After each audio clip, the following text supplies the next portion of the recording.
time when they spoke yesterday there at the White House. Vaughn, we appreciate your reporting. We want to join now the Virginia Democratic Congressman, Subramanyam, who is among those who are keeping a very close eye on what's happening on Capitol Hill. Congressman, I appreciate your being with us.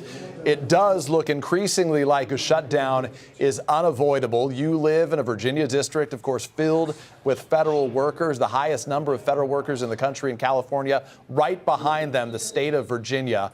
What is your message to those in your home state at this moment?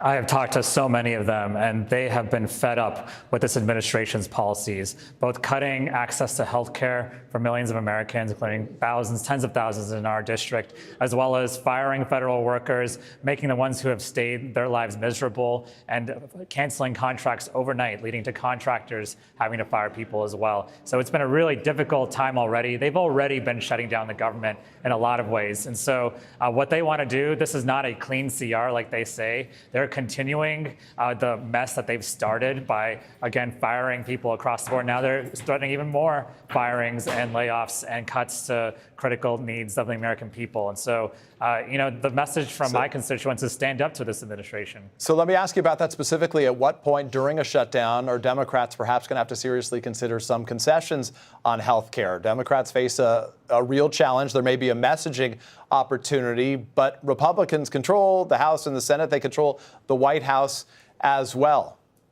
I mean, let's be clear. This is not just about a messaging opportunity. This is life or death for millions of Americans. They rely on these tax credits and these plans and these programs to really have access to a doctor. We're seeing rural healthcare centers being closed down all across the country, including in Virginia. We're seeing federal workers getting fired. We're seeing contractors losing their contracts overnight, doing critical work for the American people. This is not business as usual. And so this is not just about messaging or politics. This is really serious, and this is about protecting access to care and access to jobs for my constituents. Let me ask you about what Senator Schumer and Leader Jeffries have said. They've dismissed the president's threats of mass layoffs. They insist that he is going to go ahead with those firings anyway. So what is the party's message to those federal workers? Do they have to start looking for work elsewhere? What should federal workers do in this moment? Again, we've already seen tens of thousands of federal workers get laid off, lose their jobs. What happens is the administration fires these folks, and they realize how important they are to running our country, and then they come crawling back, asking them to come back. I've seen that happen over and over again. Certainly in Virginia, we have been hurt by this administration's policies. But let me be clear to the American people, do not let them lie and say that a shutdown means you have to fire people. It's quite the opposite. You should be keeping everyone. They won't get paid during the shutdown, but hopefully we don't have a shutdown. But unfortunately, the problem right now is I'm here on Capitol Hill, and there's no Republicans here really negotiating with us or making a real effort to actually avert a shutdown. So this is where we are right now because they have complete control of government. So let's note what the polls say right now. A new New York Times and Siena College poll shows that 65% of voters, including 43% of Democrats, do not think Democrats should let the government shut down, even if their demands are not met. Is using the funding deadline, I think this is ultimately where the question may lie, is using this funding deadline as a negotiating tool, despite these enormously high stakes, the right strategy?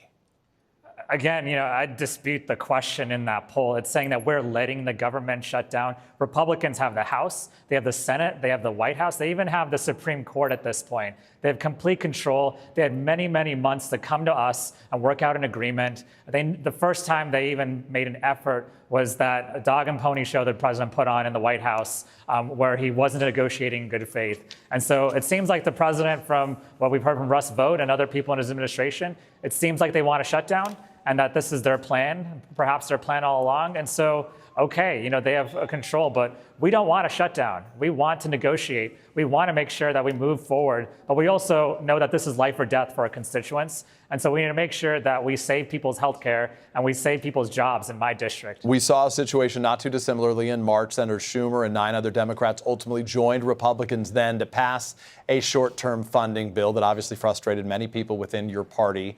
Do you believe that Democrats are more unified in their position this go-round?